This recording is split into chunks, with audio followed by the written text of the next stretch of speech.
Hi friends, ఎలా ఉన్నారు? బాగున్నారా? లాస్ట్ వీకెండ్ మేము మా అన్నయ్య వాళ్ళ ఇంటికి వెళ్ళినప్పుడు మా వదిన వర్క్ చేసే స్కూల్కి తీసుకొని వెళ్ళాం ప్రఖ్యాని.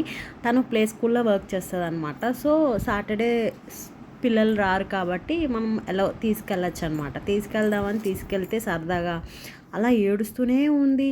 వెళ్ళినప్పటి నుంచి చూడండి, ఏదో నిజంగా స్కూల్కి పంపించేస్తున్నట్టు అలా చూసుకుంటుంది అనమాట.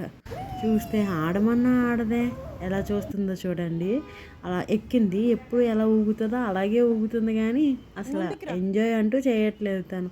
అది ప్లే స్కూల్ రా బాబు అన్నా సరే వెళ్ళట్లేదు. ప్రకారం ఎప్పుడు అడిగినా స్కూల్కి వెళ్తావా అంటే వెళ్ళనే చెప్తుంది. ఎలాగో మరి ఎలా పంపించాలో తెలియట్లేదు, కానీ చూడండి ఎలా అరుస్తుందో. ఎందుమే కూర్చోబెట్టిన భయమో తెలియదు, ఏంటో తెలియదు అసలు. చూడండి ఎలా చూస్తుందో. దాని తర్వాత మళ్ళీ జారబల్ ఎక్కించాము, ఇంకా ఏడుపే. నెక్స్ట్ అయితే చూడండి, అస్సలు ఆడుకోవడానికి కూడా ఆడుకోవట్లేదు. కొన్ని పిల్లలు ఉంటే ఏమైనా వెళ్ళడానికి ట్రై చేస్తుందేమో చూడాలి. అసలు స్కూల్ అంటే వద్దంటుంది, నో నో నో నో అంటుంది.